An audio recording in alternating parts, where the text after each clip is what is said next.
2021. I'll ask my colleagues to turn on their webcams as we prepare for Ms. Terniskaya to do a voice roll call. And for the viewing public, our commission has migrated, as the city has migrated from using GoToWebinar to Zoom. So if there are any technical awkward moments today, we'll certainly have staff poised to help us with that. But that's going to be our mode going forward until the commission resumes in chambers in person at sometime in hopefully the near future. So let's see, do we have everyone's webcam on? I'm just looking. Again, our formatting on the screen is different now from GoToWebinar, so I'm looking to see, and maybe we can have a staff help us with this. I see Vice Chair Escobedo, Commissioner Lodge. Staff, do we need to do anything different to view all the commissioners on screen right now for the voice roll call? So just so you know, it's probably set up to side-by-side gallery where you have the presentation on the left and then a list of the participants on the right-hand side. You could also, let's see, I'm trying to think if there's a way to include them all at the top. I might ask Mr. Bolton if he has any advice to that. Okay, thank you, Ms. Kokinda. We're going to need to do that throughout our hearing to have all 7 of us be able to be viewed on screen simultaneously for each other and the public, and of course the applicants. Chair Schwartz, I believe you can change it to gallery mode, which should pop everybody up. The view for City TV will be a little different anyways, and they'll make sure that cameras are up. But there should be on the right an option where you can go into gallery mode. Okay, one moment, Mr. Bolton. I'm going to go there. And so we should, do my colleagues, have you also chosen gallery so we can see one another? No, not yet. Okay, I'm going to take a moment.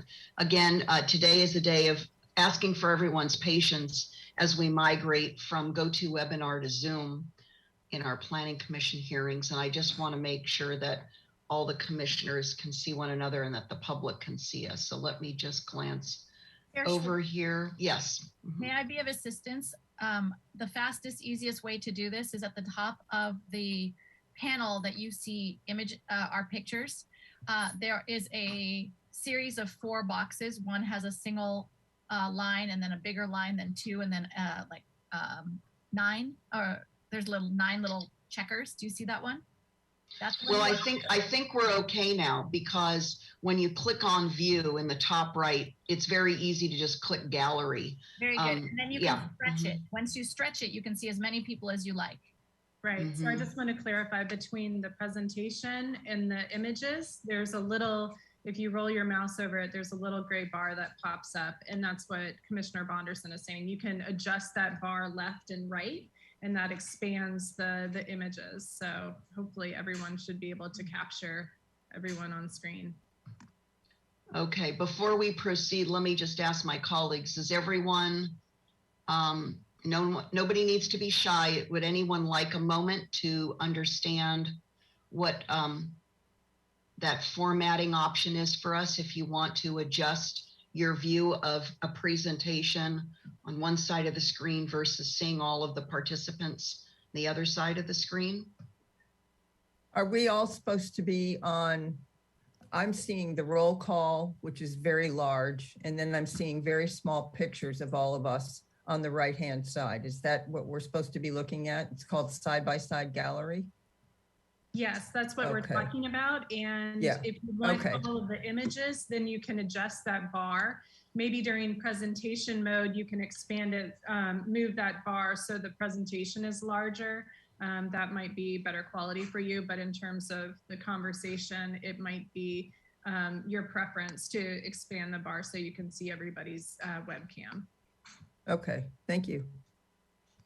Thank you, Commissioner Wiscombe.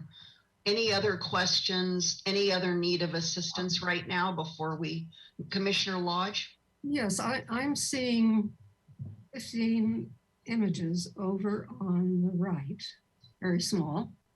And then there's an arrow down below in which it then moves down, and there are 3 more, I think. But I can't find that bar.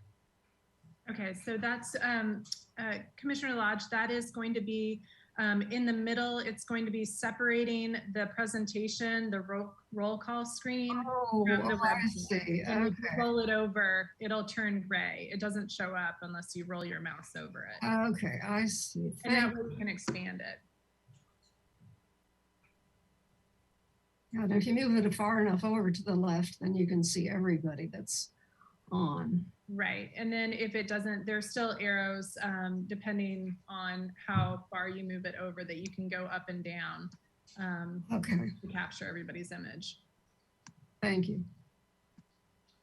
And Ms. Kokinda is here today throughout the hearing, I believe, Ms. Kokinda, to provide technical assistance to us. So feel free, let's use her knowledge and her support today for that. Okay, anything else, Ms. Kokinda? No, I think we are now ready to actually proceed. So let's have our Planning Commission Secretary for today, Ms. Ternivskaya, come on, there she is, and do a voice roll call for us. Thank you, welcome.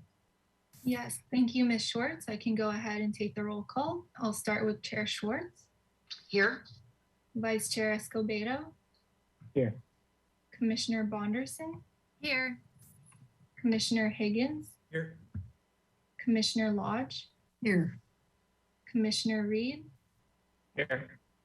and Commissioner Wiscombe. Here. All right, we have a quorum today. Thank you.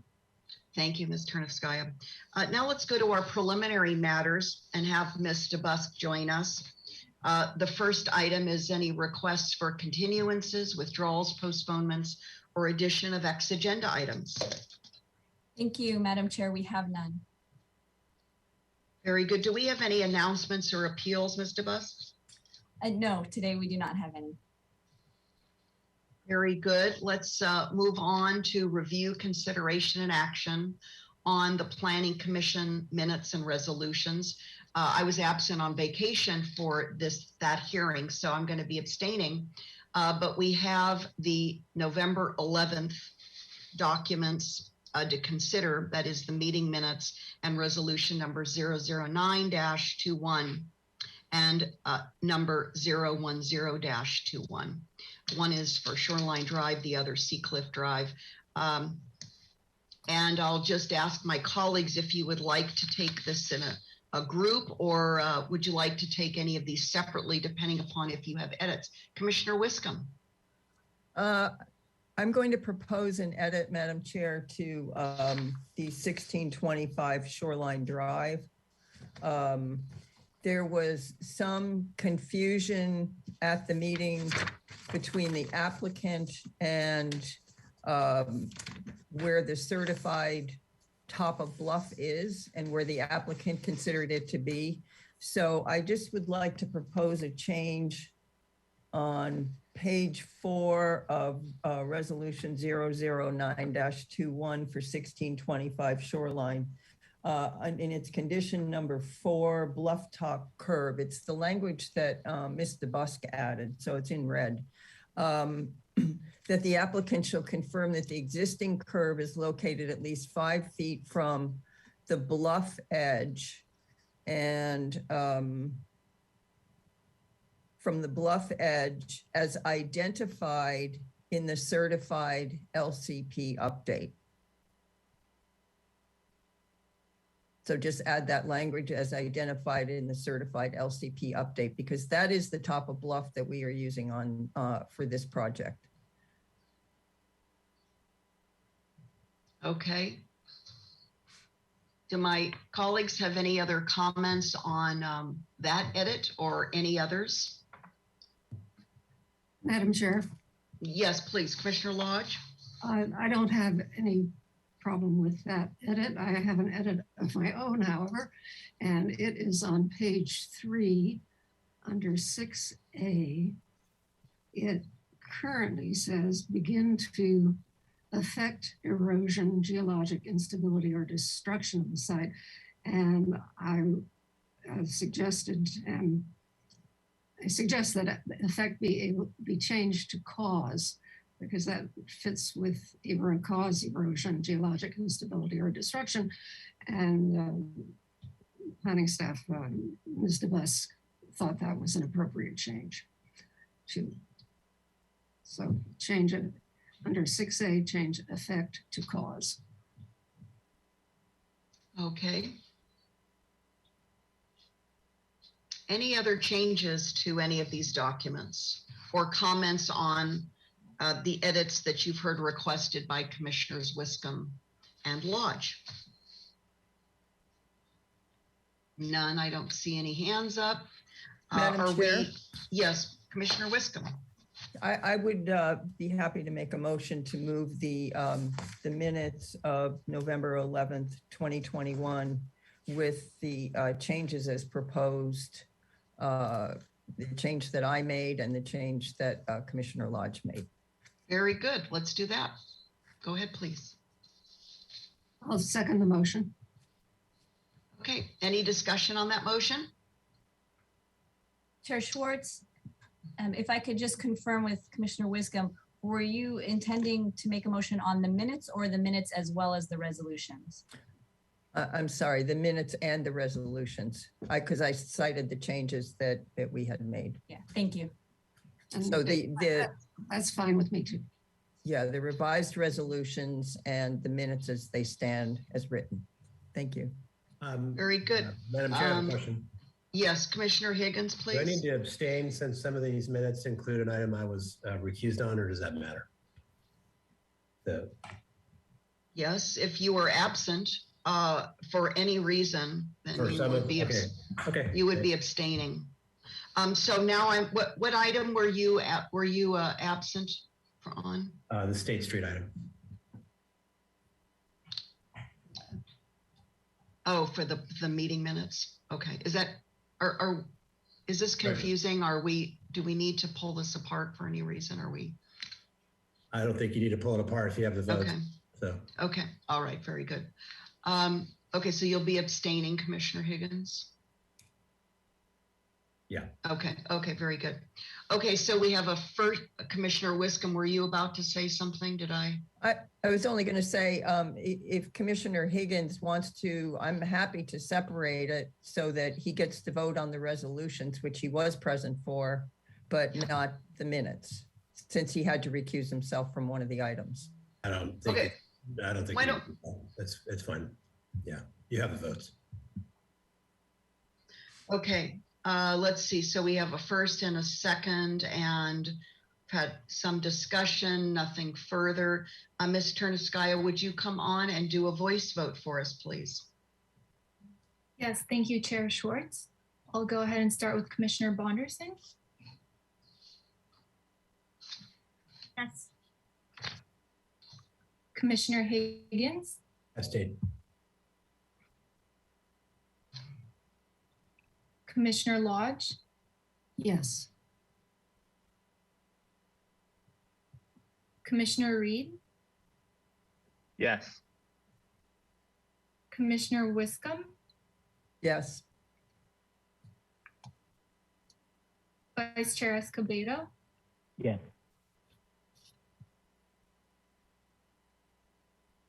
and Chair Schwartz. Abstain. All right, the motion carries. Thank you. Thank you very much for that, Ms. Terniskaya. Very good. Now we can turn to Ms. DeBus to rejoin us to see if there are any members of the public who would like to speak to us on items not on our agenda today. Chair Ms. Schwartz, Ostranger? Yes, Ms. Ostranger?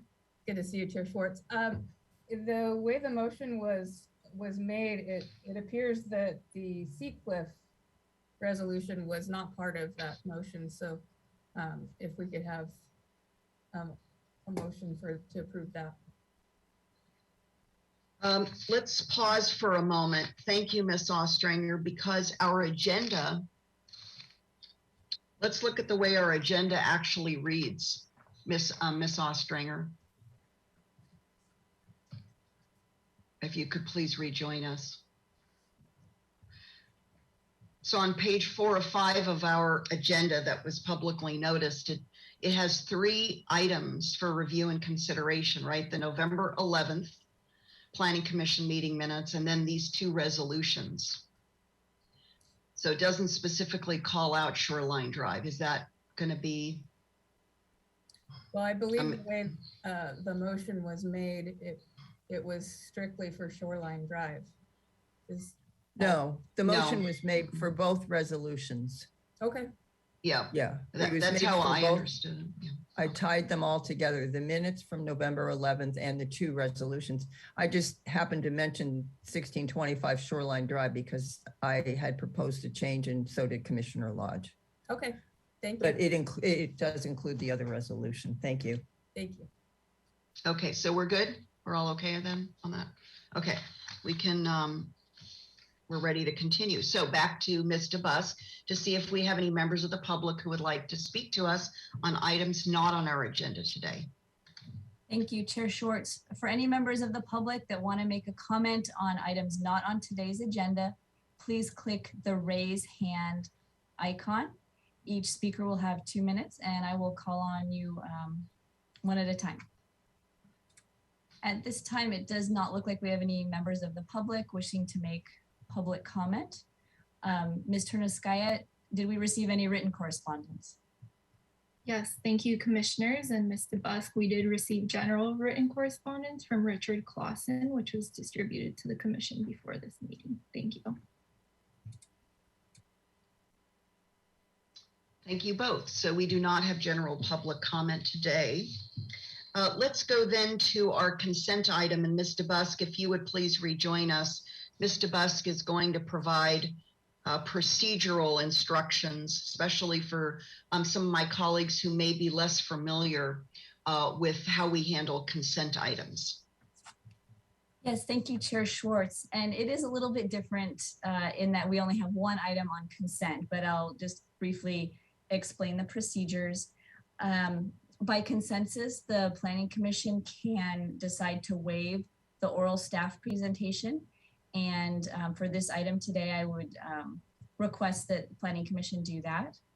And then after that point, we will ask for any general questions that people have, and we will go to public comment. So consent items still can receive public comment. If any members of the commission or the public would like to remove the item from the consent calendar, they can request to do so, and the item would then be on today's regular agenda. In this case, with only 1 item, we would just hear the public comment and take commissioner questions and comments, but just so that you know the formal procedures. So with that, I will ask if the commission would like to waive the staff presentation. Madam Chair, I'm happy to make that motion to waive the staff presentation. Thank you. And okay, Commissioner Lodge is back. Very good, Commissioner Lodge. Second. Okay, any discussion on the motion to waive the staff report, which means we won't be discussing the staff report if there's an agreement to waive it? Right. Okay, Ms. Terniskaya, would you please join us for a vote on that motion? Yes, thank you, Chair Schwartz. I'll go ahead and start with Commissioner Higgins. Yes. Commissioner Lodge. Yes, I'd just like to add for the public, maybe wondering that this is a tree that was in danger of falling over 1,000 steps. And so an emergency permit was issued and a tree is gone. But it still needed to come to the Planning Commission for this approval.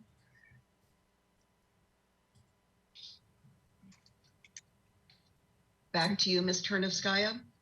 All right, thank you. Commissioner Reed, Yes. Commissioner Wiscombe, Yes. Vice Chair Escobedo, Yes. Commissioner Bonderson, Yes. and Chair Schwartz. Yes, All right, motion carries. Thank you. thank you. As Mr. Bus said, we now turn to identify whether or not there are any members of the public who would like to comment on this item today. Thank you, Chair Schwartz. For anyone in the audience that would like to comment on this item at 1429 Shoreline Drive, please click the raise hand icon, and then I will call on you one at a time. And at this time, I'm not seeing any hands raised for this item. Ms. Terniskaya, have we received any written correspondence? Thank you, Ms. DeBusk and commissioners. We did not receive any written correspondence for this item. Thank you. Very good. That takes care of that item. Moving right along. Our next is a new item, and it's 500 James Fowler Road reconfiguration. Chair Schwartz? Yes. Before we move on, the commission actually needs to take a vote on the shoreline item. You voted to waive the staff presentation, but not to take an action on the project itself. Thank you. All right. Is there? Chair Schwartz, I actually have a question on the project, which I think we can ask questions. Is that right, Ms. DeBusk? Yes, absolutely. You can ask questions and you can make comments. Okay. Yeah. I just have one quick question on this project.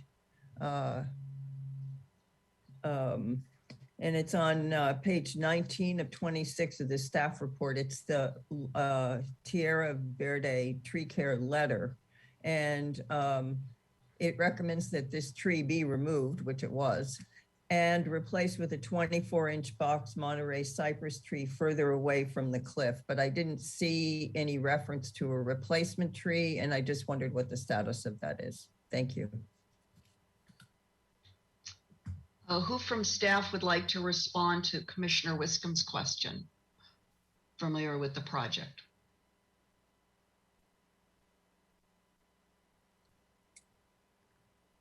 Mr. Baumann? Hi, good afternoon, Chair Schwartz. I should be the one to respond, but my response would be I don't know the answer to Commissioner Wiscombe's question. Chair Schwartz, the homeowner and Commissioner Wiscombe, the homeowner had indicated that he did not intend to plant any replacement, mainly due to the concern that the same thing would happen in many years. So the preference was just not to replace the tree. Okay, fine. That's an acceptable answer to me. I just really wanted to know the status. Thank you very much. Any other questions for staff on this item, 1429 Shoreline Drive? Or comments on this consent item? Okay, then I'll go ahead and entertain a motion. Madam Chair, I'd be happy to make a motion that we make the findings, which are found on page 5 of 26 of our staff report, and approve the coastal development permit. I'll second the motion. Thank you. Any discussion on that motion? All right, let's go ahead and invite Ms. Terniskaya back for a voice vote. All right, thank you, Ms. Chair. I'll start with Commissioner Lodge. Yes. Commissioner Reed. Yes. Commissioner Wiscombe. Yes. Vice Chair Escobedo. Yes. Commissioner Bonderson. Yes. Commissioner Higgins. Yes. And Chair Schwartz. Yes. All right, motion carries. Thank you. Thank you. Now I believe we are ready to move to a new item, which is 500 James Fowler Road, a reconfiguration of the rental car parking area, the Santa Barbara Airport, to accommodate 3 new remain overnight parking spaces for large commercial aircraft. Who from staff would like to make the presentation to us today? And colleagues, you can turn your webcams off if you would like, and we're going to have the presentation now. Hi, Chair Schwartz. This is Tony Baumann. I'll be making the staff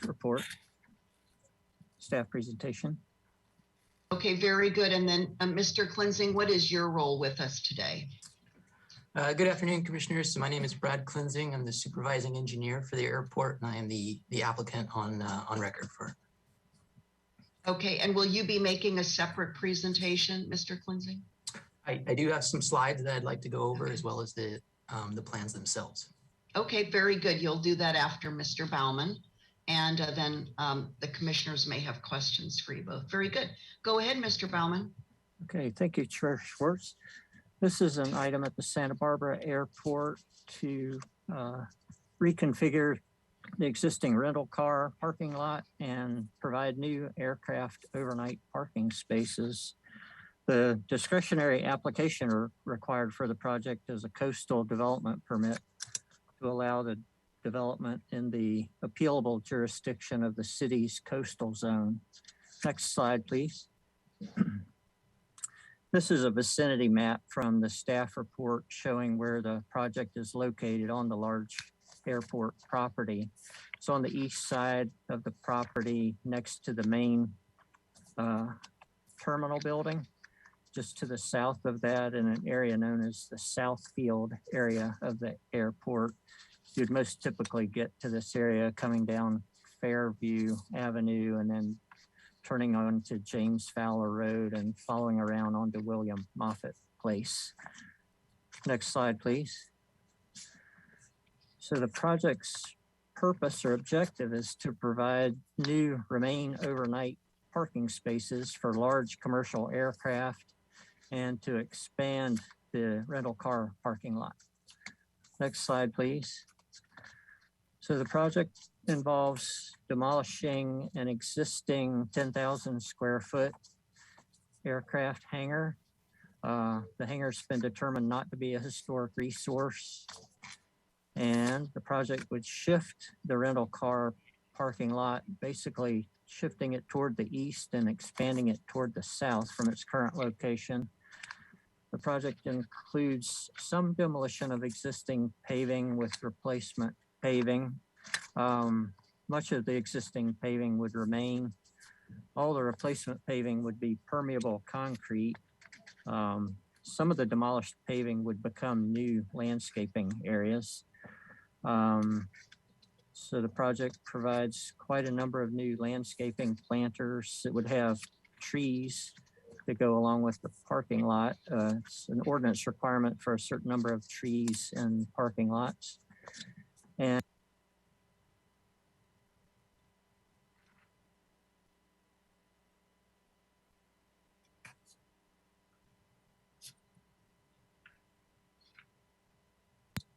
uh-oh. Could you all hear me? No, I think you hit your mute Sorry, button. Tony, you were cut out just a moment, but I think we're getting some background noise. I'm gonna check. Was the whole thing muted or? No, if you could just back it up, maybe 10, 15 seconds. Okay, let's go back one slide just in case. Okay, so the project's objectives are to provide new remain overnight parking spaces for large commercial aircraft and also to expand the existing rental car parking lot. Next slide. So the project scope of work would involve demolition of the existing 10,000 square foot hangar building. The hangar's been determined not to be a historic resource. The rental car parking area would be sort of shifted toward the east and expanded toward the south from its current location. The project will demolish some of the existing paving and replace paving with all the new replacement paving would be permeable concrete. Some of the demolished paving would become landscaped areas. So overall, it's a pretty large increase in permeability for the site.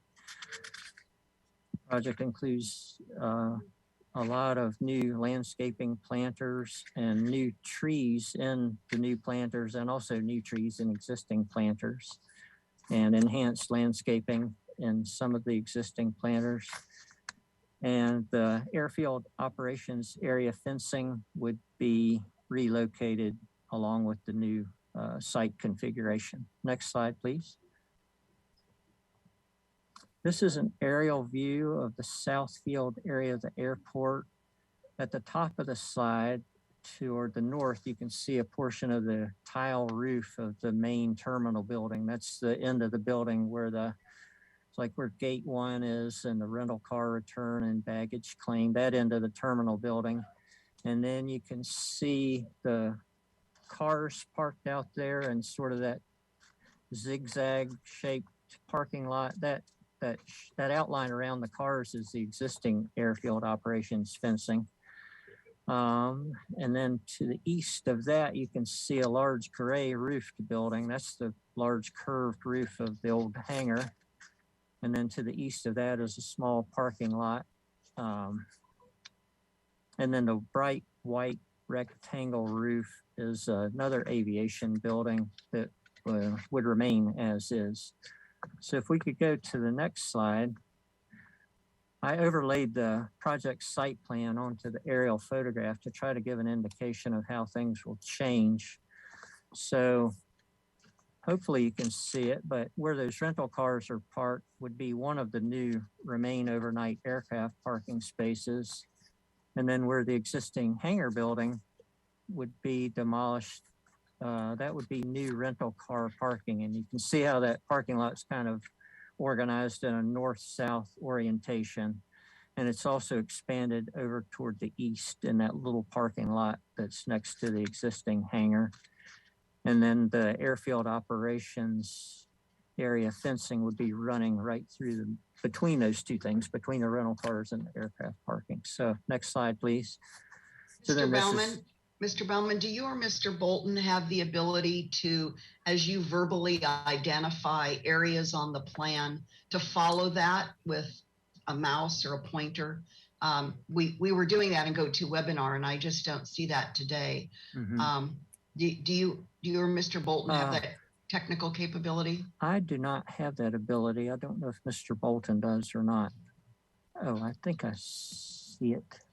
Chair Schwartz, so we're limited by it's the same way it's set up it was in GoToWebinar, and the issue is to get the PowerPoint loaded the way we need it to show up. The mouse disappears after, I think it's 2 seconds of clicking in the slide. So we're somewhat limited on the PDF plans. We can do the mouse thing, but for the PowerPoint, we're unfortunately a bit limited. So sorry about that. I see. All right.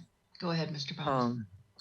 Well, please let me know if you have any questions about that orientation. I tried to describe where things were, but this following slide is just the solid site plan without being transparent, showing the aerial photograph of the existing condition below. So this would be what the new configuration would look like on the site.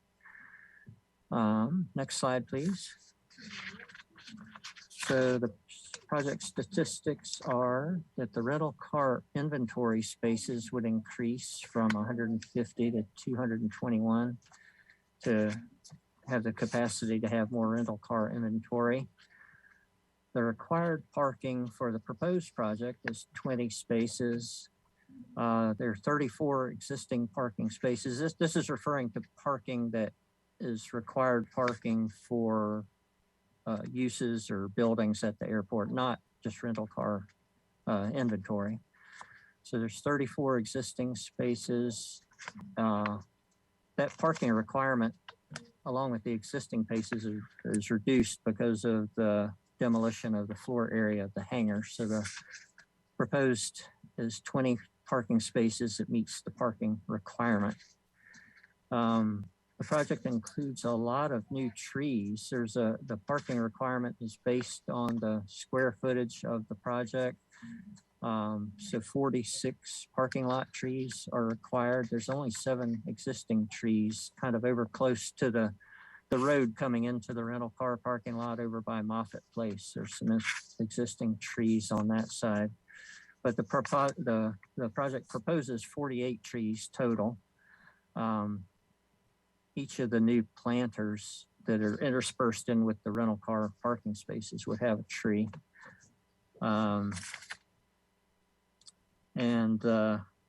Auto rental and aircraft parking is an expressly allowed use in the aviation facility zone. So the project's consistent with the zoning ordinance. Next slide, please. The project has had a design review hearing at the Architectural Board of Review, where the ABR provided favorable conceptual level comments on the compatibility analysis or compatibility findings that they'll have to make for their approval, but they conceptually commented on each of those criteria and found the project could meet those. Some comments from the ABR, they requested more screening plantings in that area at Moffett Place where there's existing landscape planter areas. They would just like the plantings enhanced to provide more visual screening from the road looking toward the parking lot.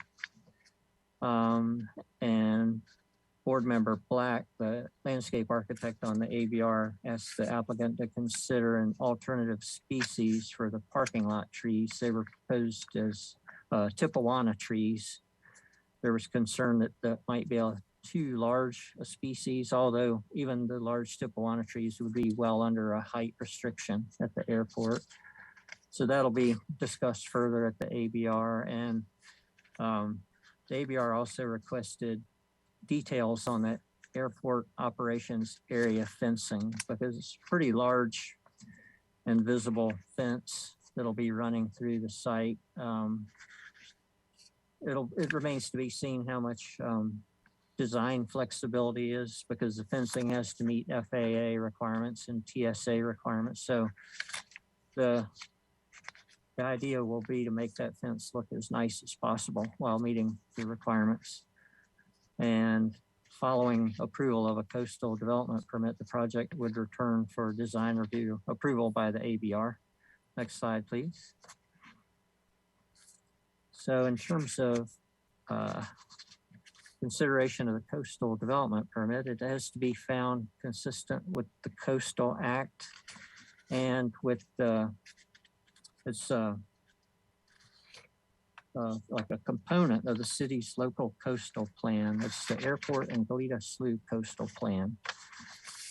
So the most relevant Coastal Act policy is pertaining to scenic and visual qualities. It's mostly consideration of protecting views to and along the ocean and scenic coastal areas, and also that the project be visually compatible with the character of the surrounding area. And then the airport coastal plan policies that are most relevant are the hazards. The project's located in a 100-year floodplain, although the project wouldn't have any effect one way or the other on it in its location on the floodplain. Policies regarding cultural resources. It is in a moderately sensitive archaeological area of the airport. The Mesquitlan Island area on the other side, like on the east side of Moffett Place, was kind of a hill out in the slough and marshy area where there was a village at one time. And when they constructed the airport, a lot of that land had been bulldozed to fill over into that part of the airport close to that and partially in the project site.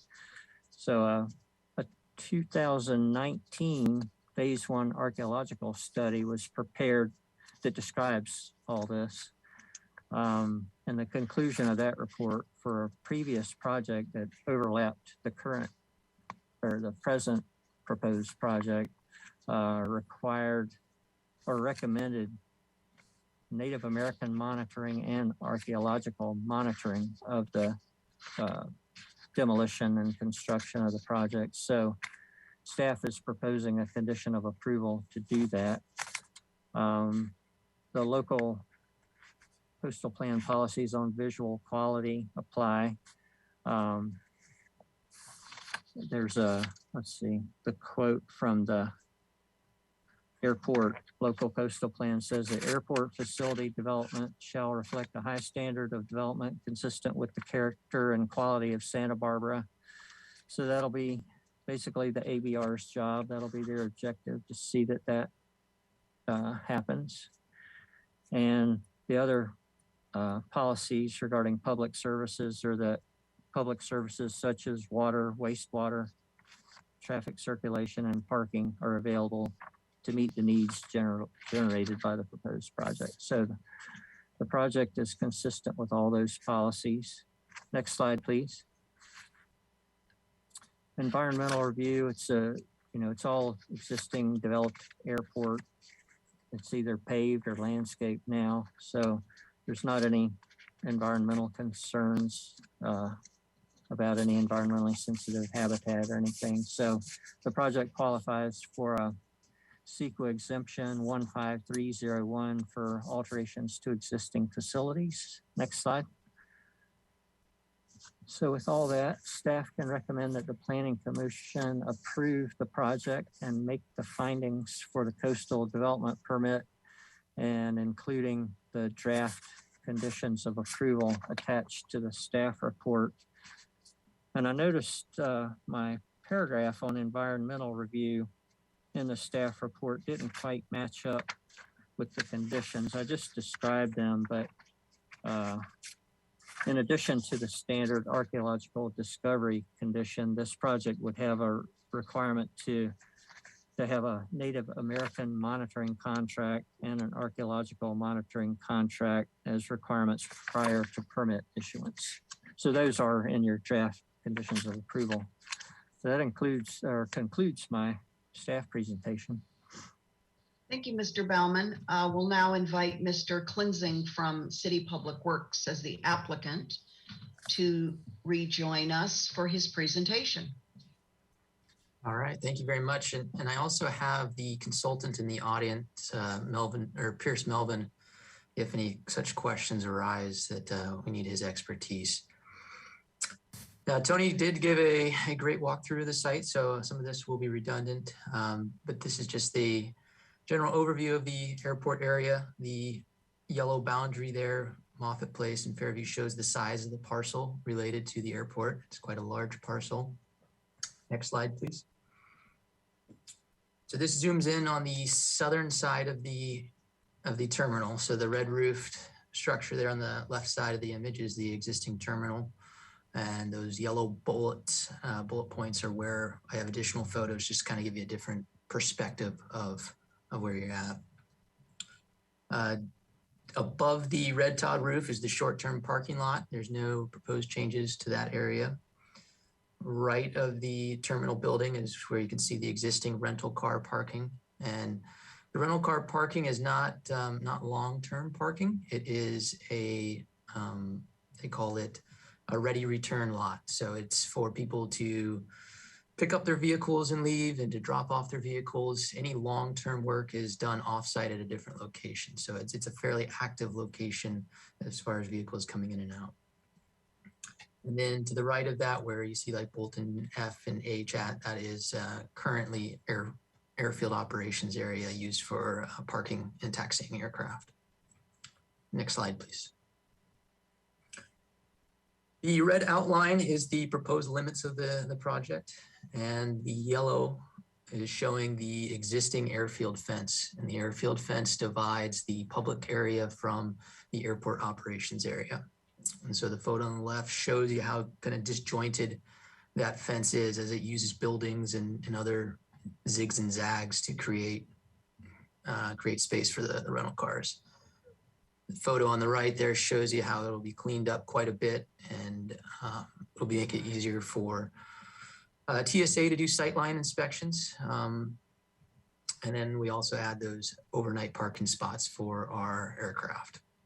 And a little background on that is the terminal only has 4 jetways, and anytime that we have aircraft that are going to remain overnight, and instead of having them take up a jetway, if we can move them to another location, it frees up a jet bridge and makes aircraft operations flow more smoothly. Next slide, please. And so here is position A, and you're actually on the airfield right now. So photo on the left is showing you the existing TSA fencing. It's got the double armed barbed wire at the top, and I have some other photos that zoom in on what that is. And you can see on the photo on the right, the existing hangar that would be proposed to be demolished. Next slide, please. And this is on what we call Loop Road, which is just past the terminal on your way to exiting the area. And so directly in the middle of this image is the existing rental car lot, as well as the hangar to be demolished on the left. Next slide, please. And this is further along Loop Road, just about to exit onto Moffett Place. So another angle, if you will, to see the hangar to be demolished and looking back towards the rental car lot. Next slide, please. Now we jump back out onto the airfield, just another perspective of airfield pavement versus the TSA fencing. Next slide. And going back to Moffett Place, so back on the land side of the airfield, this is looking at the parking lot just east of the hangar. You can see there in the top slide. And the bottom slide shows some of the existing trees that Tony had mentioned, those 7 trees that that were existing. They mainly occur along this planter area, and those are proposed to remain. Next slide. And just a couple more photos of the airfield side. These areas, not a lot of development except for creating planters, and some of the trees that we're proposing would go in these planters. A lot of the pavement can be reused as is, as it was designed for aircraft loads, so definitely more than sufficient for parking vehicles. Next slide, please. And then at the, you can see the hangar in the right-hand side of the image. So this is further south, like almost the southern limits of the project. There's this existing parking lot that would be reconfigured. There's also a trash enclosure in here that we're reconfiguring to add more maneuverability to. And that fence that you see there would remain, but it would be reconfigured to accommodate those lot changes. Next slide. And a couple more photos from the airfield, looking back towards the hangar. Next slide, please. These are 2 zoomed in images of the fence detail. So starting on the right-hand image, there's an existing plastered wall. It currently doesn't meet TSA requirements, so we would add a double barbed wire arms to the top of that to come into compliance. And the image on the left shows you the fencing with some proposed fabric material that we are going to be using in certain locations. We're also going to be using slats as well in different locations. Next slide, please. I believe that's the last slide of it. One thing I did want to touch on that was in the letter from the applicant was talking about the master development of the area. So maybe Timmy, if you can back out to one of those aerial views that kind of shows the south field. Next slide. Yeah, this one's fine. So this whole area that we're calling the south field is, as far as redevelopment goes, the 2017 airport master plan, it proposed several capital improvement projects, notably additional parking, whether it be surface parking or multi-level parking structure, as well as an expansion to the terminal. And before any of that can come into realization, we have to move the current tenants out of this space. And so that we're demolishing the hangar. These tenants are being relocated to the north side of the airfield. So looking at this project from a 5 to 10 year perspective, it's temporary in that timeline, meaning that there's going to be another development down the road. So that was something that was brought up at ABR that I don't quite know was clear. And so I did want to bring that to the commission's attention this time.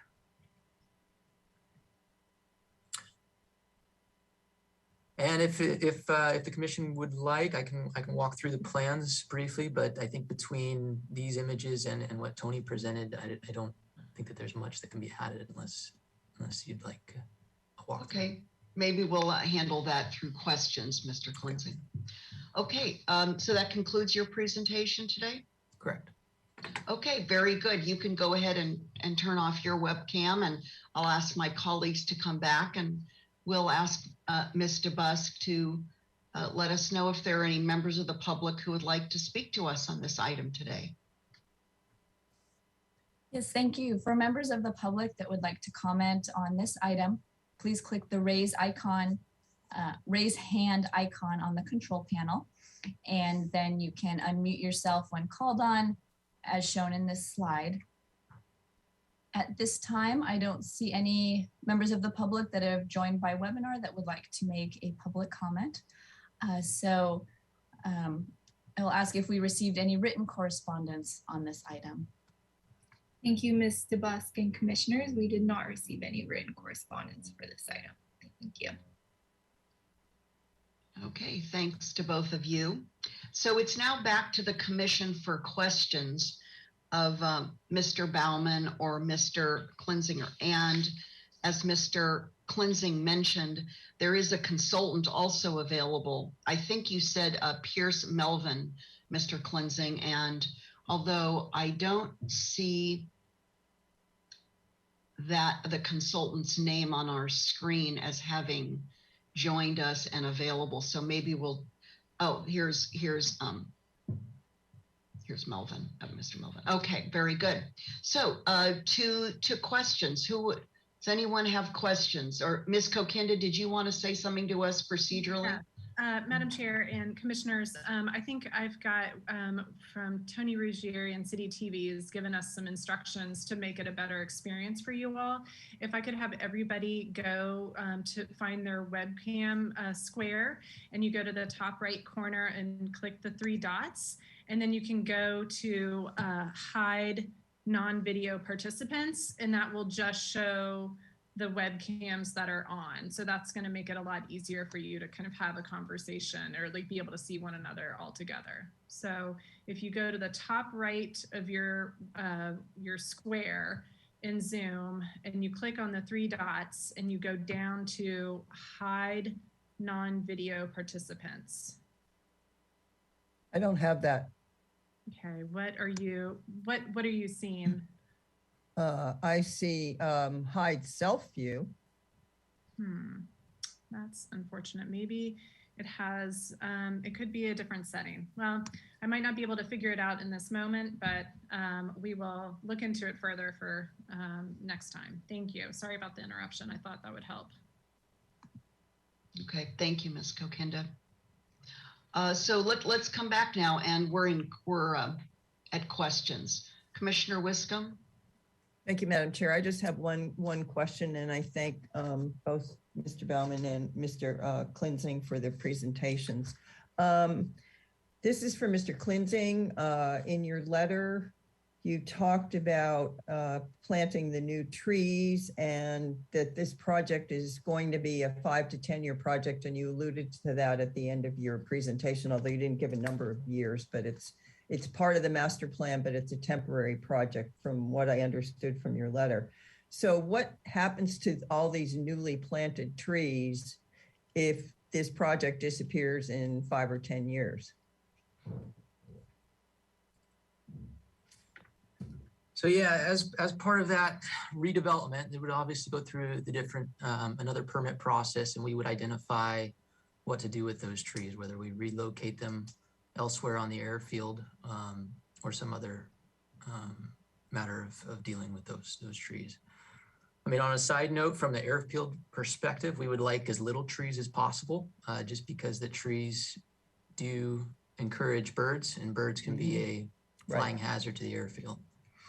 Yes, I understand that. I've worked at projects at the SeaTac airport, so I totally get that. But you're not seeing any problem with the number of trees that you want to plant on this project in terms of FAA or bird issues or anything else. Is that correct?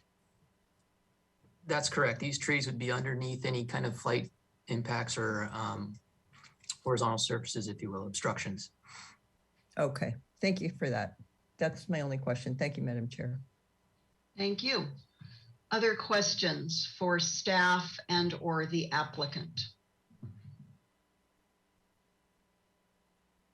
I'll wait just a moment, see if there are any hands that go up.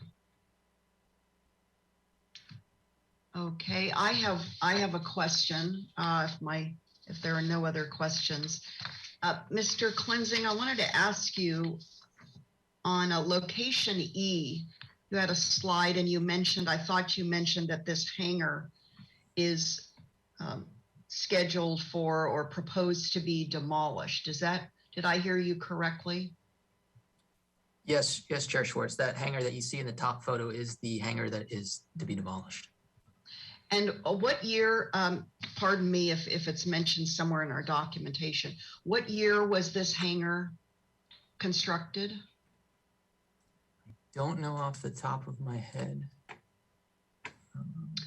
While you're looking for that, the reason I asked is because our planning commission has had various projects, both out here in the airport zone, as well as in the funk zone, where hangars of a certain vintage have been determined to be important for preservation. And I didn't know if this hangar was reviewed with kind of through that lens. So I'm going to stop there before I go on with my thought and see if you have any information about its history. Chair Schwartz, I could respond to what I did in terms of reviewing this. Okay, thank you, Mr. Bellman. I consulted with the city's architectural historian, Nicole Hernandez, and she indicated, as I understand it, there was a comprehensive survey or review of all the older buildings at the entire airport property. And I think, I can't remember, there's either 2 or 4, I think, older hangars that were determined to be historic. But Ms. Hernandez, she didn't need to do an evaluation of this hangar building with this project because that more comprehensive look had already been completed and this hangar had already been determined not to be historic. I can't, like Mr. Cleansing, I can't remember the date this hangar was constructed. Not as old as the other ones that were found to be historic. And they are sort of over in the northeast side of the airport. Okay, thank you, Mr. Bellman. And part of my interest, Mr. Cleansing, in asking this is that as our planning commission has had various site visits out to the airport over the years that I've been serving on the commission, and we've had the benefit of experiencing up close the construction, the unique design and construction of the older hangars. I would just hope that prior to demolition, this goes to my kind of a part B to my question, do we give the community an opportunity to purchase or adopt a hangar, to receive a hangar before we just demolish the structure? What if somebody in the community would like to take this structure and repurpose it for some other use? Has that been considered by Public Works as the applicant? I do not know the answer to that question for this hangar in particular. I know other hangars on the airport property, we have posed those questions, but I would have to get back to you to see what kind of outreach had happened for this particular hangar. Okay. Well, whether or not Ms. Hernandez thinks or has determined this to be officially deemed historic, because it's of a certain vintage nonetheless, and that is older, I would hope that we extend an opportunity, as we do with so many older structures, either on public or private property, for the community to acquire them before simply demolishing them. And I'll leave that sort of request with you. Okay, back to my colleagues. Does anyone now have any questions, any further questions before we go to deliberations? Okay, I'm not seeing any hands up. Who would like to comment on this as we move towards ultimately a vote? And again, this is in the appealable jurisdiction, and our required application is a coastal development permit today. Any comments at all, one way or the other? Commissioner Wiscombe.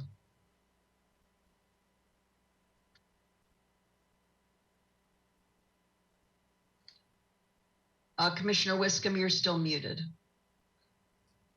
Sorry. Thank you. I just wanted to say that I appreciate the large increase in permeability on the site with this project and more rental car inventory. I think that's good. I do agree with the ABR that I would have concerns about, even though it's not in our jurisdiction, concerns about the tipuanas. I think those trees get pretty big. And I like the addition to the conditions of approval of the Native American monitoring contract and the archaeological monitoring contract. So I can certainly support the findings, which are on page 6 of 48, and for the coastal development permit and the conditions of approval for the project. Thank you. Thank you. And as we move through comments and deliberation, staff, if you would please put up the slide or the page 6, as Commissioner Wiscom referenced, that have the findings. That language is right there, and that will help us as we move towards a motion and a vote. Any other comments in terms of support, or just so there are no surprises once we get to a motion and a vote? Okay, it's a quiet day for the commission. Not common for us. All right, very good. So if all the commissioners would please have your webcams on, I'll ask for a motion and a second, and we'll move right along. Commissioner Wiscom?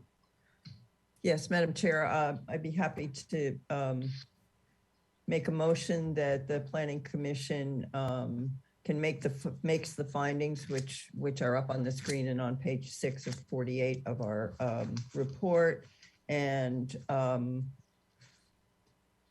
also approve the draft Planning Commission conditions of approval.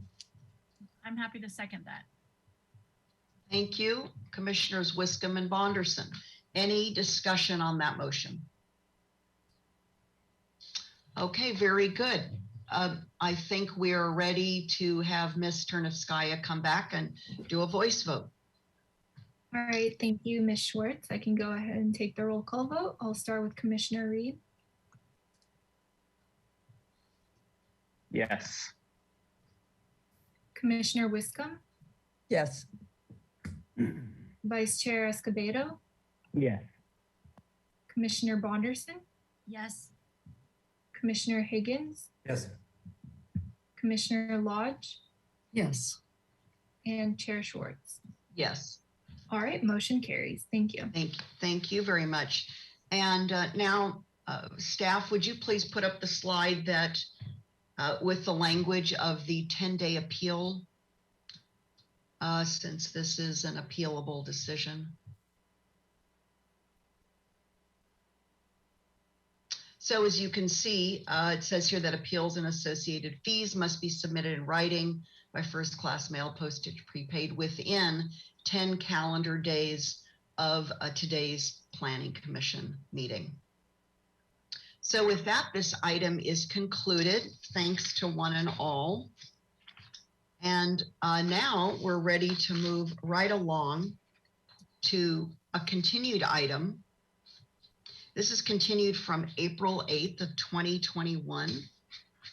We'll pause for a minute and get those documents in front of us. I'm going to do that as well. A little transition here. And so this is an item where, and I want to extend my appreciation to 3 of my colleagues who have formed a subcommittee these past months since April. Commissioners Bonderson, Reed, and Higgins have been working with and negotiating with staff on amendments to our municipal code. So here we are today with what I personally hope is an agreement on some amended language, but I'll ask staff who's going to make the presentation to us today before we get right into the more robust discussion on the proposed language that's been worked on these months since April. Hi. Can you hear me? Ms. Salinas? Yes, Ms. Salinas? Hi. Thank you very much, Chair Schwartz. My name is Maricela Salinas. I'm the Senior Planner for Zoning and Enforcement, and I'll be making today's presentation concerning the ordinance amendments for pre-existing violations related to development review projects. Next. The catalyst for these ordinance amendments was a recommendation from the Novak Consulting Group, which was hired by the city to assess the city's existing land development process and provide improvement recommendations. Recommendation number 19 specifically stated that violations discovered during the discretionary review or ministerial permit process should be addressed separately from the permitting process.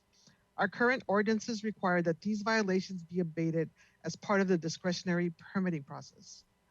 To address this recommendation, the City Attorney's Office worked with planning staff and identified several ordinance amendments that would help to both streamline and clarify the process for applicants while remaining consistent with case law. Next. As part of this review process, proposed amendments and various options addressing Novak recommendation number 19 have been discussed twice by the Planning Commission and 4 times by the working group consisting of Commissioners Bonderson, Higgins, and Reed. But the Planning Commission and the working group deliberated on multiple options to blend the need to provide more flexibility for applicants, streamline the process, separate unrelated issues, and maintain the city's obligations as a regulatory agency. Next. In addressing the Novak recommendation, the working group wanted to ensure that the applicant had the ability to choose from several options for abatement. Secondly, if the applicant chose to defer the abatement, it should not delay the processing of an application that was unrelated to the violations. And lastly, address staff's need for more tools to help provide flexibility when determining the remedy for abatement. Next. To this end, amendments are proposed to 4 sections of the municipal code. Please note that in Exhibit A in the staff report, we highlighted text that was part of key discussions both at the Planning Commission and working group meetings. I'll briefly walk through the sections as they are outlined in Exhibit A in the staff report. Next. In order to provide uniformity through municipal codes, amendments are proposed in the Administrative Code Enforcement Procedures in Chapter 1.25. Most of these changes are shown on page 2 of Exhibit A in the Planning Commission staff report. These revisions are necessary to make this section consistent with the proposed modifications to the zoning ordinance and to clarify that correction of existing code violations may be required as a condition of a land use approval. Next. The proposed amendments to the zoning ordinance in Title 30 begin in Common Procedures, Review of Applications, Section 30.205.050. The most significant change from the last hearing is the rewording of C1, shown on page 4 of Exhibit A of the staff report. This removes the requirement for the abatement of zoning violations from the application completeness determination and clearly outlines the options for abatement. It describes the 3 options of voluntary compliance, which more accurately reflects the city's current practice to work with applicants on abatement on ministerial applications. If a resolution is not readily available, the violation is forwarded for further assessment under a formal enforcement action. It also clearly states that any approvals from the review authority do not preclude future enforcement action on the outstanding violations. Next. In order to provide uniformity throughout the municipal code, minor wording changes are also proposed in the zoning clearance review and decision section 30.280.030. Those revisions begin on page 7 of Exhibit A in the staff report. Lastly, we proposed some additional changes in Title 30 under Common Procedures. Next. I'll start again. Lastly, we proposed some additional changes in Title 30 under Common Procedures, Enforcement and Penalty, Section 30.205.160. During our working group discussions, it became apparent that the city's approach to resolving issues where no records exist was not clearly outlined in the city's zoning ordinance. A new section C.1.B was added under the duties for the Community Development Director. Those changes begin on page 9 of Exhibit A in the staff report. Additional language was added to the renumbered section C.1.D to clarify the city's priority efforts to work in partnership with property owners and businesses to obtain voluntary compliance. Please note that the ordinance amendments proposed are all related to addressing violations under the zoning ordinance. None of the amendments apply to violations outside of the purview of Title 30, such as building code requirements. The City Attorney's Office and planning staff worked with a working group to develop this new option that meets the intent of Recommendation 19 in providing flexibility for applicants, but maintaining the city's obligations to the community. Next. In conclusion, staff recommends that the Commission discuss the proposed draft amendments and forward a recommendation for adoption. This concludes staff's presentation. We defer to a member from the working group to present a summary of the working group meetings. Thank you.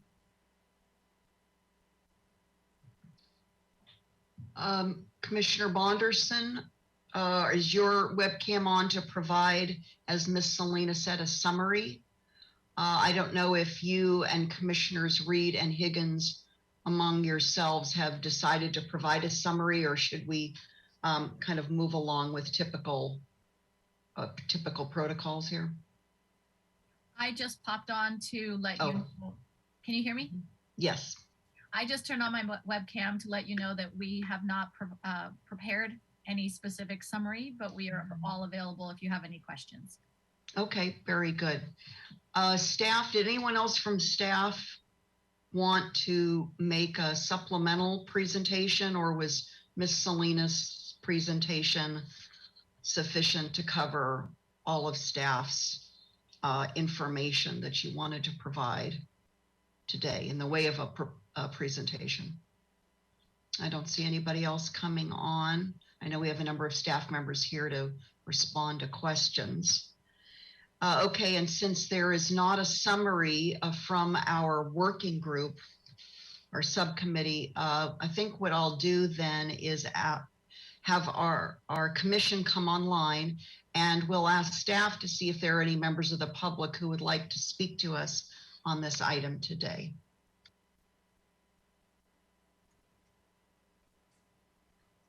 Thank you, Chair Schwartz. For members of the public that would like to comment on this item, please raise your hand by clicking on the raise hand icon in the control panel. At this time, I do not see any, apologize. We have one public comment. Brian Johnson, you have 2 minutes. Thank you. Can you hear me? Yes. Thank you. My name is Brian Johnson. I'm speaking on behalf of the Santa Barbara Association of Realtors. Overall, we appreciate staff and the subcommittee adding the sections of the voluntary compliance and the community development director's discretion for established construction. However, we do still have some concerns with scope creep, which was originally noted in the NOVAC recommendation number 19. Our concerns are how would unpermitted work discovered during the course of the application review, or how is unpermitted work discovered during that application review? Is planning staff just looking at the papers, or are they identifying violations at the property? As an example, if a permit's for a bathroom remodel, would the inspector be looking around the entire house, possibly looking to find a non-compliant deck or something like that? And additionally, from a commercial point of view, if a tenant is doing a small tenant improvement, and would an inspector be looking for something potentially larger that could end up killing the potential for that business to open, especially in our downtown area? So we appreciate the efforts, but the proposed changes don't specifically address that scope creep. And per the NOVAC recommendation, the practice should be eliminated. And if necessary, the city code should be changed to no longer require that scope of review. With that, I appreciate it and thank you. Thank you, Mr. Johnson.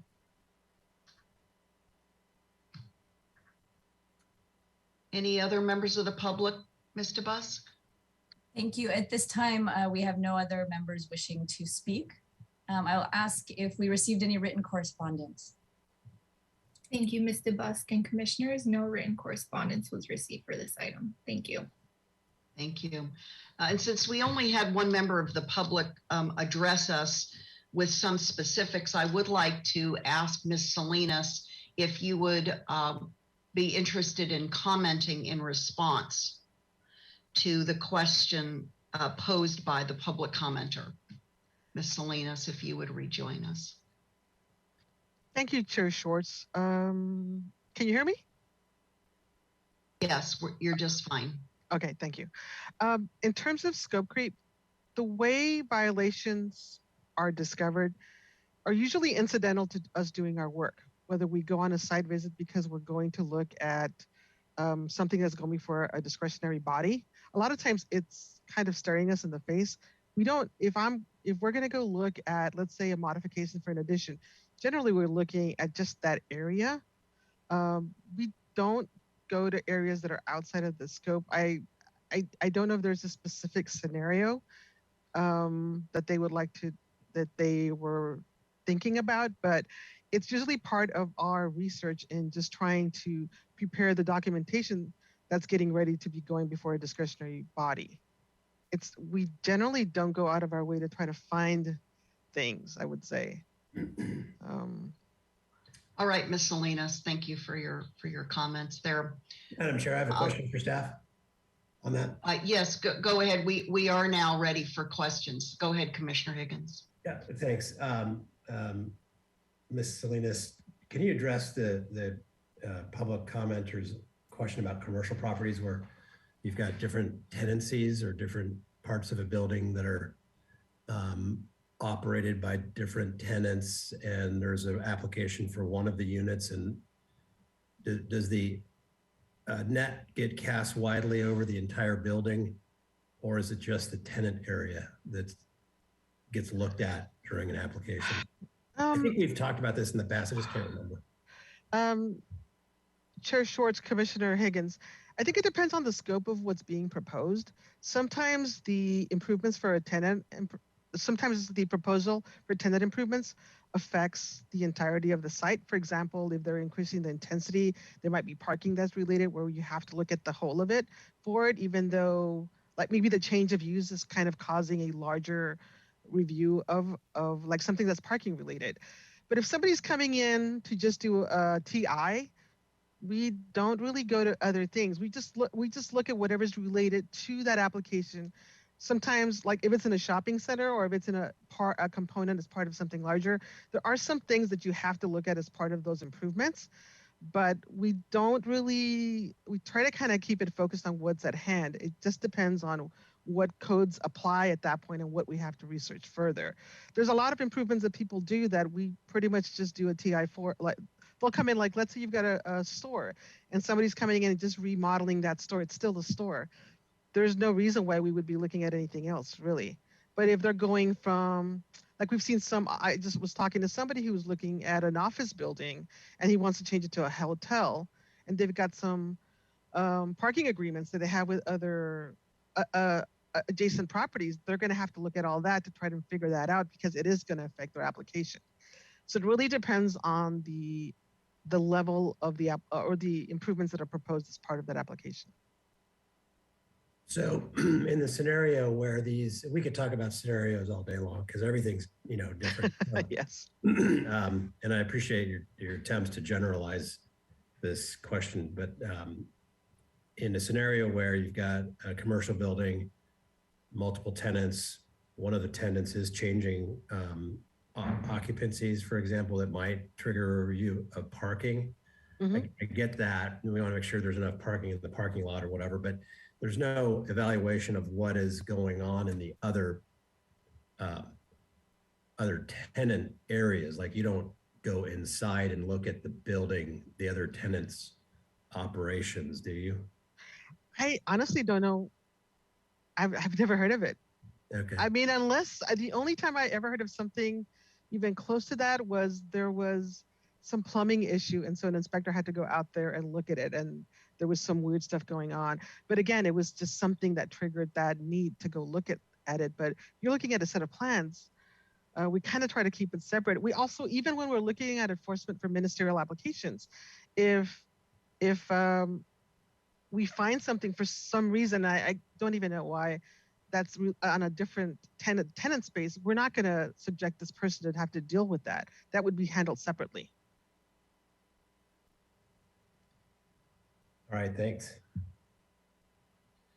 Ms. Salinas, do we have on a slide or in any other document that you could put on the screen that specific NOVAC recommendation that was referenced so that we can tie that consultant identified concern kind of slash recommended change to the work that we have before us today in these amendments?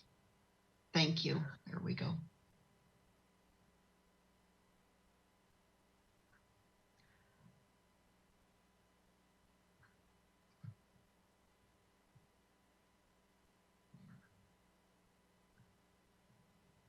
Chair Schwartz, I also want to note, I believe Exhibit B is the entirety of that recommendation 19. This is an excerpt from it.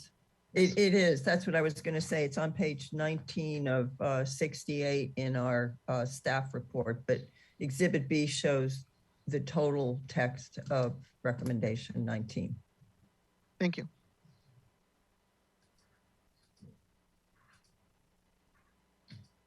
Thank you.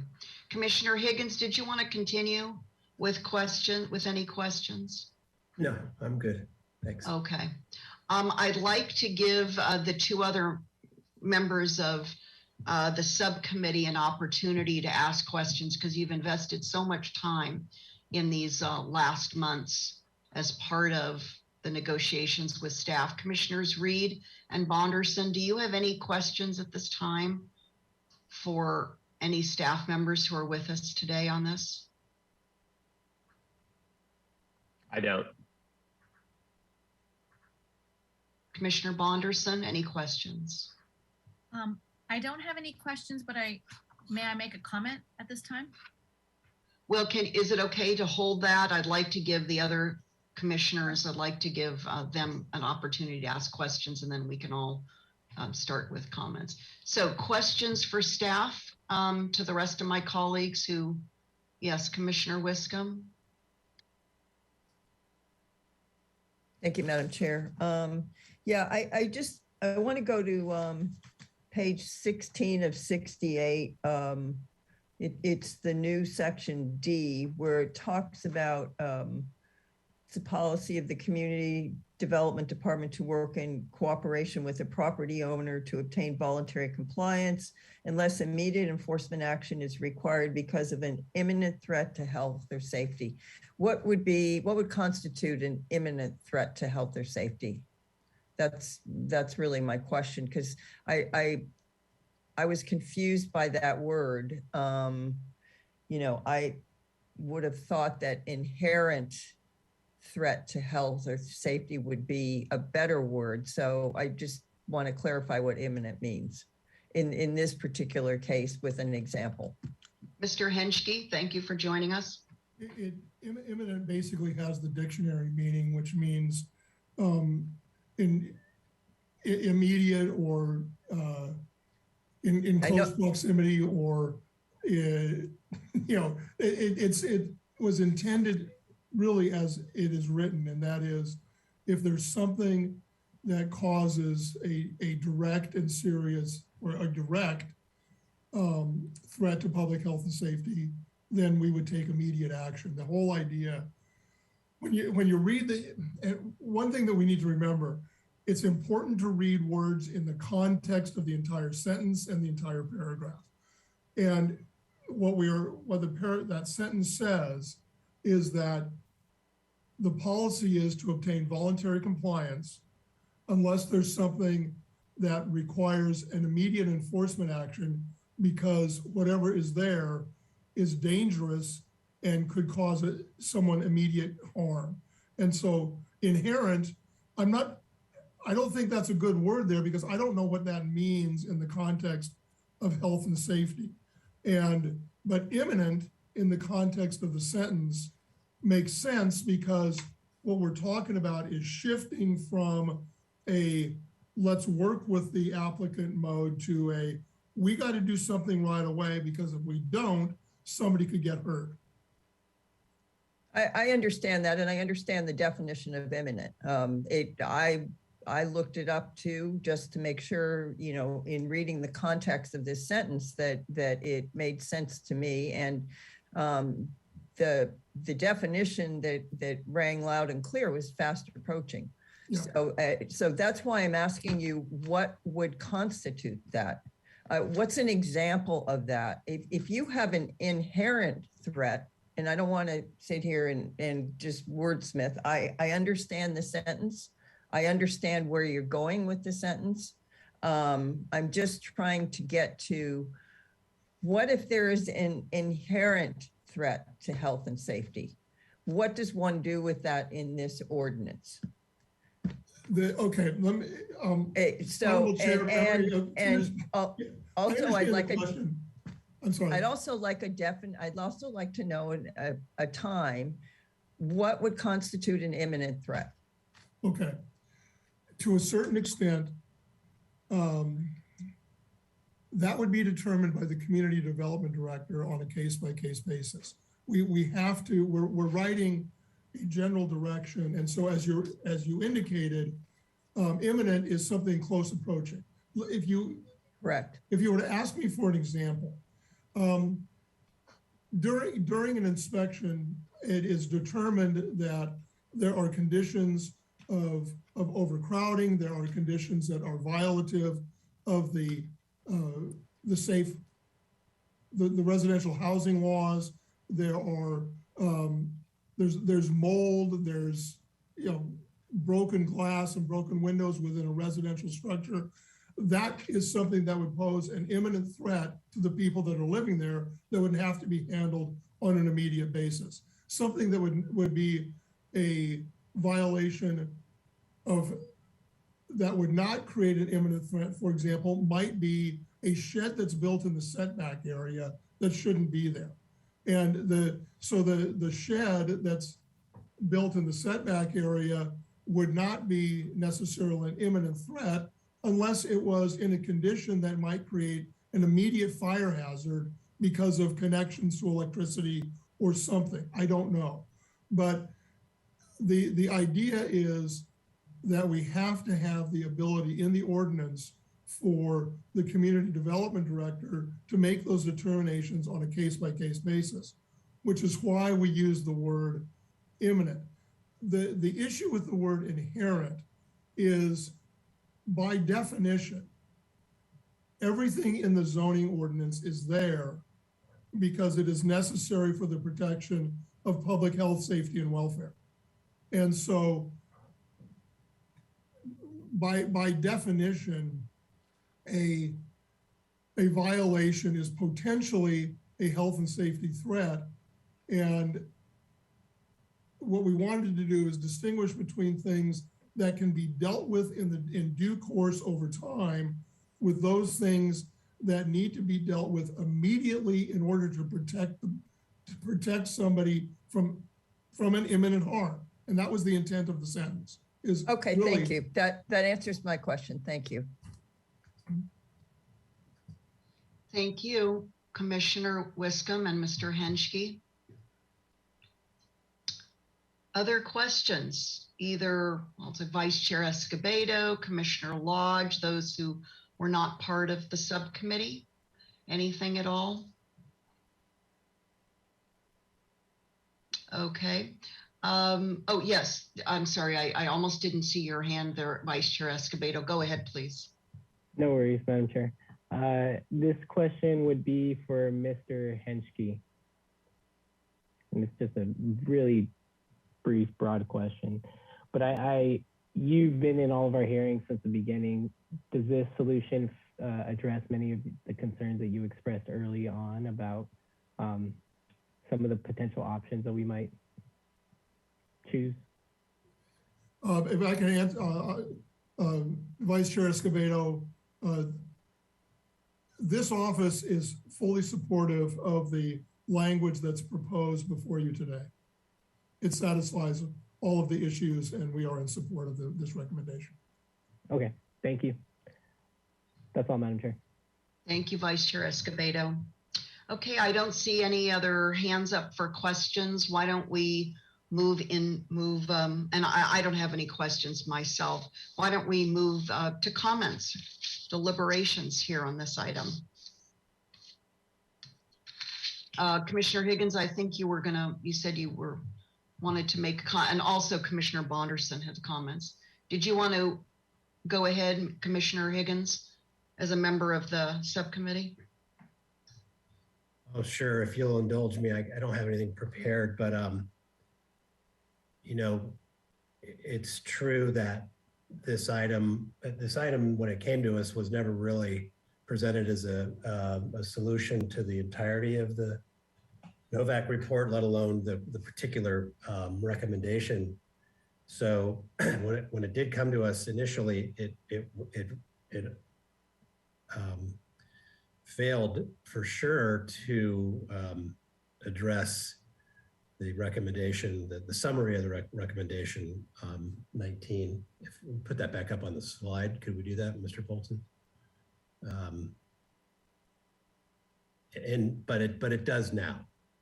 So that's what we struggled with for so many meetings, how to segregate. And it's really a misnomer in my mind to call these things violations. If quote unquote violations are discovered, what is discovered is a lack of a particular record that may have not been properly filed or tagged to the parcel or otherwise lost by the owner or the city, you know. So those are the scenarios we're really talking about. And what this ordinance, the change that we worked on does is it basically raises the bar on an allegation of a permit, an allegation of a potential violation, and sends it on in to make that procedure more formal. And so it's not, I don't want to say a casual allegation of a potential violation. It just treats it differently. So it did take a long time to get to this point with staff, and we did learn a lot. I did anyways, about how the enforcement process works. So it was a little bit tedious, but it was helpful. So I appreciate where this has gotten to. It doesn't do everything that we wanted to. It is a compromise. And I'll just point out that the use of the word may, that this community development director may allow things to proceed instead of saying shall, is part of the compromise. So I don't know, it's not perfect, but it's good enough. And I think the bigger question, or if you really look at the Novak report as a whole, and I understand there was a report out to City Council a couple of weeks ago about how the recommendations in the Novak report and the other grand jury report, and there was yet another COVID-related report about the land development process. The objectives, the recommendations of all those, how all of those recommendations are being implemented by Community Development Department were presented to Council a couple of weeks ago, and it's no small feat to accommodate or get all those recommendations taken care of, but they're nowhere near completion. Some things have been completed, but most things are kind of in process. So this is another small slice of a smaller pie. And there's a lot of cultural components to what the Novak report discussed. And I think I'll leave it at that. I mean, it's a bigger conversation for the director to be involved in and engaged in. And I'd like to have a report out by him to the Planning Commission, much like the City Council got a report out. You know, we're a bunch of more technically oriented than council members. So I think it would be helpful if the planning commission could get that report as well at some point in the future. But anyway, I appreciate staff's hard work on it, and it is what it is. So I'm certainly going to support it. And I hope everybody else does too. Thank you, Commissioner Higgins. Commissioner Bonderson, you wanted to make some comments right out of the gate here? Yes, thank you, Madam Chair. I did not have a summary prepared as we were not asked to do so. And so I feel that we're all sort of spontaneously responding, but I really want to say that I appreciated Commissioner Higgins' summary, as he was also trying to express his summary as a spontaneous response. I'm going to do the same, and I hope that I can be as eloquent. I would like to ultimately join Commissioner Higgins in his summary as he expressed the fact that this is truly a compromise. We came back to the drawing board multiple times, and I would like to commend Ms. Salinas for doing her part in moving us forward and trying to continuously have us work together. It was very hard to get us all together in the same place at the same time, but she didn't give up on us. I'd also like to acknowledge Ms. Belts for her willingness to draft up what we had been talking about. We had been sort of going over and over and over in our brainstorming, trying to get our thoughts together, and she seemed to understand it and offered to draft it. And when we saw the way that she put it together, I personally was very satisfied with her understanding of what we were trying to accomplish. And lastly, I do have to also thank Mr. Henschke, because we really challenged him. And I don't think that dealing with the legal side of this is always very pleasant, because there's just so much that we can be allowed to do from the legal side. So finding this compromise was not an easy task. And I don't think that it satisfies everything that we came together, at least the three of us, Commissioner Higgins and Commissioner Reed and I, really trying to help one another find solutions that would satisfy all the concerns of the Novak report, as well as individually, because as you know, we all practice on a daily basis using this ordinance. So it's something that we're all personally very committed to helping the process to improve this language. I do have to say that I believe it is a lot easier to understand, at least from my perspective. I think that an average reader, someone who's not a professional in the field, may have an easier time with it now. And that is really, truly a big part of what my commitment was. And so I'm really pleased to see that it was drafted with that in mind. The use of the word may softens up and allows staff to have more flexibility, and potentially an applicant to have more hope that there will be options. And so we're hoping that that word will be respected as this ordinance goes into play. So with that, I'll just wrap this up, and I'll just say that this was a very positive experience from my point of view. I really appreciated being in a working group. This was my first experience here on Planning Commission to be in a working group. And as Commissioner Higgins mentioned, it was a learning experience. I certainly grew, but I also really appreciated the opportunity to work with staff and with my fellow commissioners. It was a really wonderful experience from my perspective. So thank you to everyone who was involved. I hope that my fellow commissioners, I hope that you will find support for this as it's been drafted, and we'll see where we go. Thank you. Thank you. Thank you, Commissioner Bonderson. Commissioner Reed, would you like to express anything in particular in the way of comments as we continue on down the line here with our deliberations? Chair Schwartz, nope, I don't have anything to add. Okay, thank you. Okay, so now it's to my other colleagues for your thoughts as we eventually move towards a vote, a motion and a vote. Commissioner Wiscombe? Thank you, Madam Chair. I think this is greatly improved. I was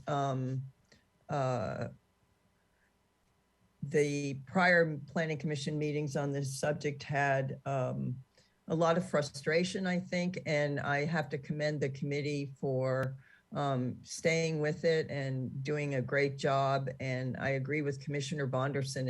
It's a much more fluid ordinance. It moves along. It gives it's clearer on what the choices are, and I think the three of you did a great job. And I'd also like to commend staff for sticking in there and getting us to this point. I don't, nothing is ever perfect. I think compromise, we actually should have more of it in our world at this point to get some things done. So I don't find fault with any of you for feeling that, that this had to be a compromise. I think from the last two commission meetings on this subject, this is where it was going. It was going to go to a compromise, and I think this is a fine compromise, and I can support it. Thank you. Thank you, Commissioner Wiscombe. Vice Chair Escobedo, Commissioner Lodge, did you have any comments? Please, Vice Chair Escobedo. Thank you, Madam Chair. I just want to echo all of the comments that have been stated today and really commend my colleagues, Commissioner Higgins, Commissioner Reed, and Commissioner Bonderson for pushing us in this direction. I was one of the ones who wanted to go with the original proposal, and I can humbly say that this is far better than where we would have ended up. So it's exactly like Commissioner Bonderson said, it's much easier to read. As a layman, I can tell you, I can read it and I understand what my options would be. So that's a huge plus. Commend staff. I know this wasn't easy. I know it was a long process, but we definitely got somewhere where I think this meets much of the spirit of what that recommendation was from the Novak study. And I'm really pleased, I'm really impressed, and I just thank you all, staff and my colleagues. Thank you. Thank you. Commissioner Lodge, any comments before I make my comments?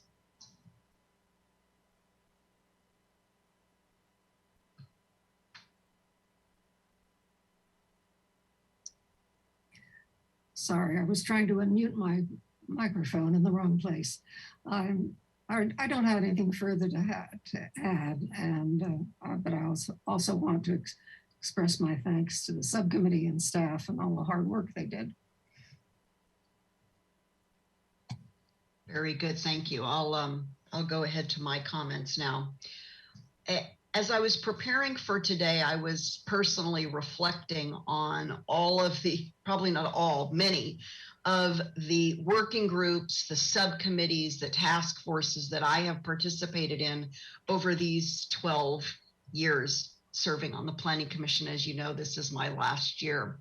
And I so appreciate, I really want to underscore my appreciation to Commissioners Reed, Bonderson, and Higgins for the personal investment and lending their professional expertise along with personal investment in creating this much needed progress between our original initial hearing and that work product and what we have before us today. The documents we have before us today, to me, exemplify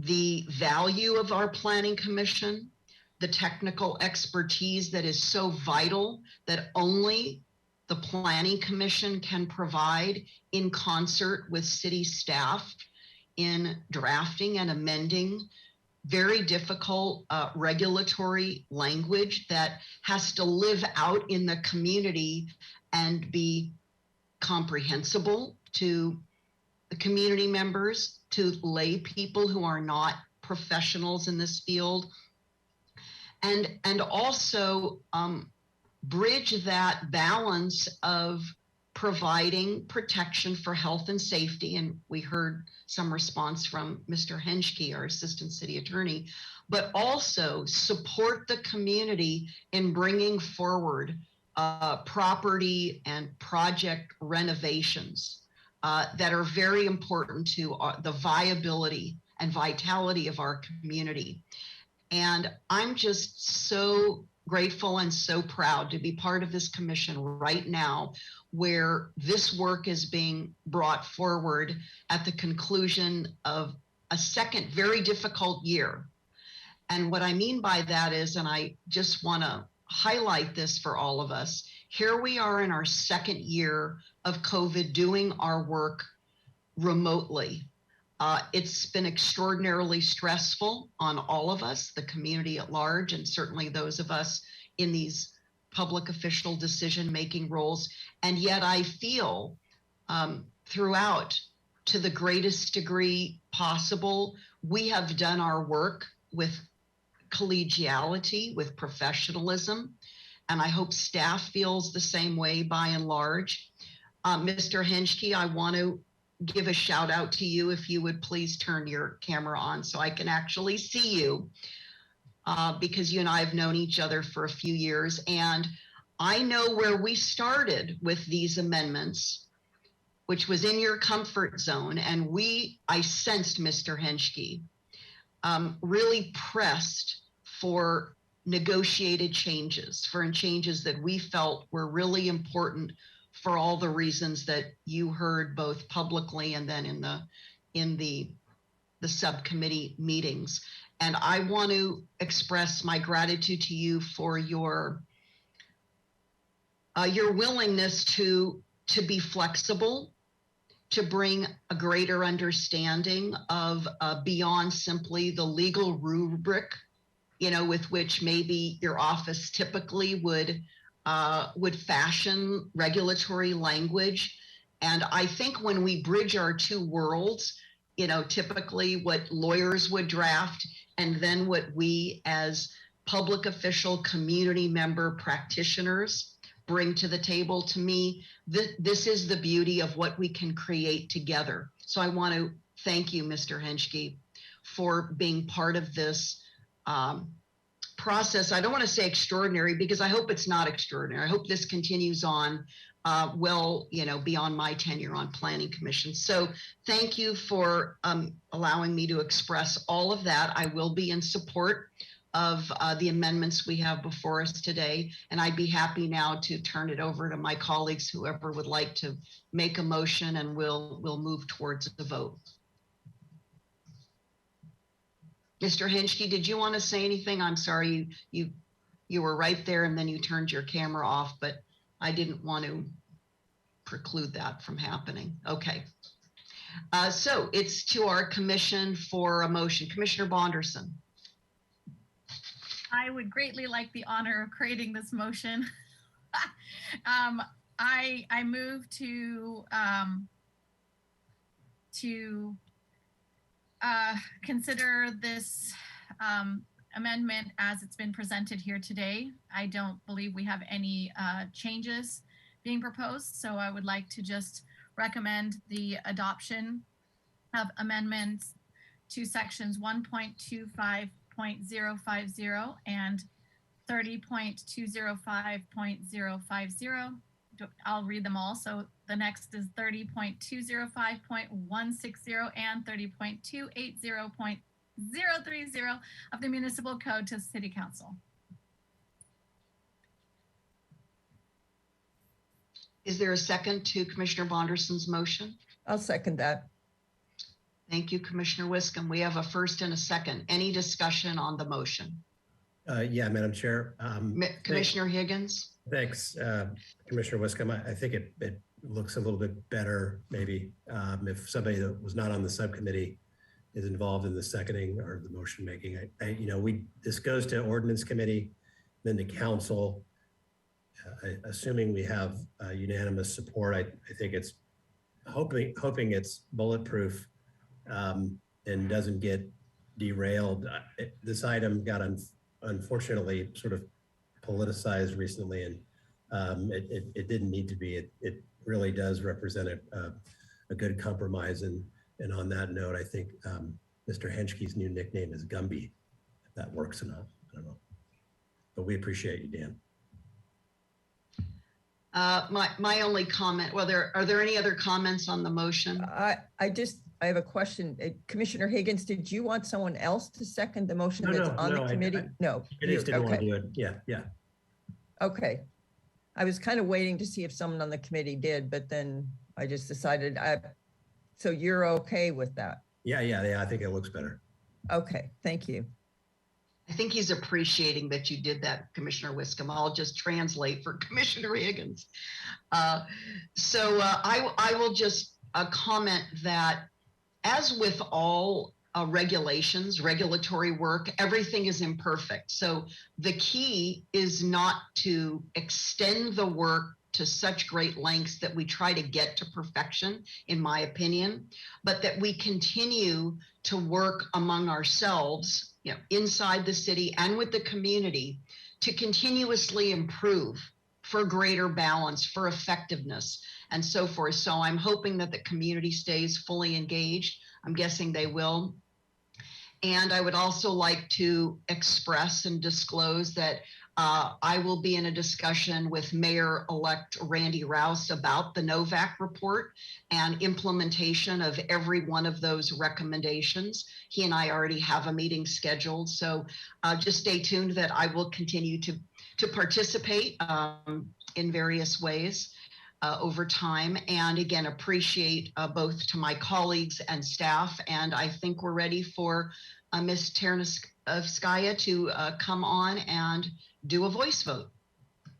Yes, thank you. I can go ahead and take the roll call vote. I'll start with Commissioner Wiscombe, Yes. Vice Chair Escobedo, Yes. Commissioner Bonderson, Hey Jay, your skis are gonna be on the counter table. Commissioner Bonderson, Can you hear me now? Okay, Yes. I'm sorry, it wasn't clear. So my answer was yes, thank you. Commissioner Higgins, Yes. Commissioner Lodge,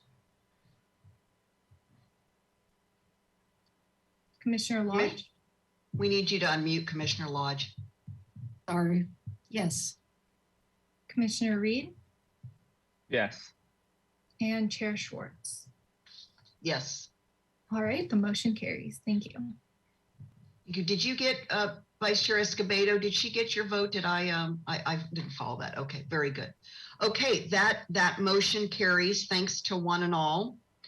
And let's see, that is going off to the council. So I don't know, staff, I don't think I need to make any announcements or disclosures about that planning commission recommendation. Okay. I think we're all set there. Let's go to our final matters, which is our administrative agenda, committee and liaison reports. Does anyone have any reports today? Commissioner Higgins, staff Yes. hearing officer. Madam Chair, there was a hearing yesterday at the show. I didn't watch it, but I'm hearing that it might, one of the items on East Mitchell-Terena Street for a parking mod may come to us on an appeal by the applicant. So I'll give a more detailed report on that when we meet again. Okay, thank you. Commissioner Bonderson, I think I saw your hand up for a committee report. You sure did. Thank you so much, Madam Chair.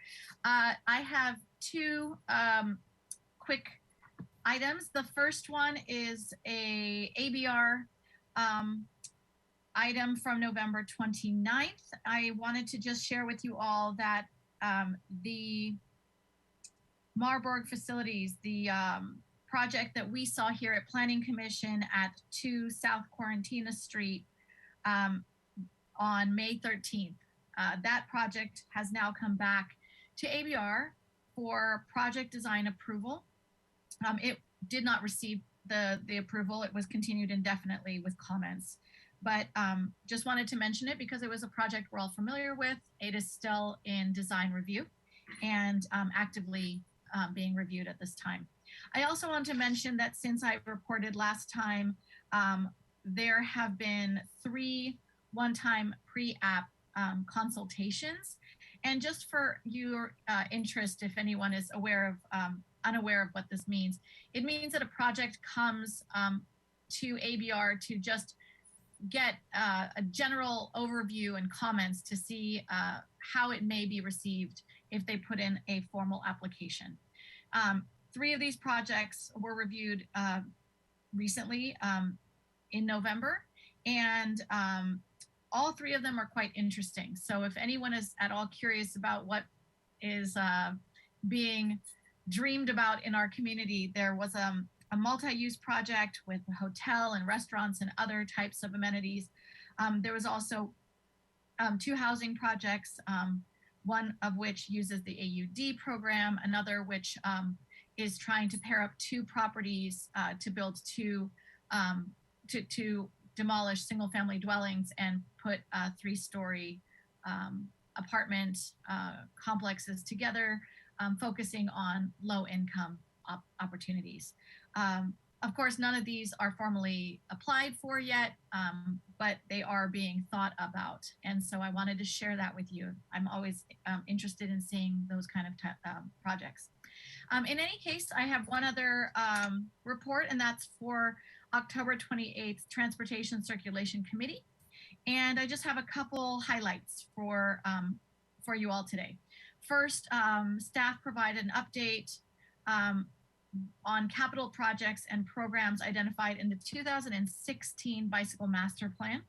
Staff also provided an update on the city's pilot bike share program and plans to return to council in early 2022 with another update. So here are a few quick stats that you might be interested in if anyone's following this project, the bike share project. First, the pilot program launched in January this January, the 28th of January, as you all know, because we were involved in voting for this at Planning Commission last year in November. There are currently 140 e-bikes in service with 283 dockers represented at 52 locations.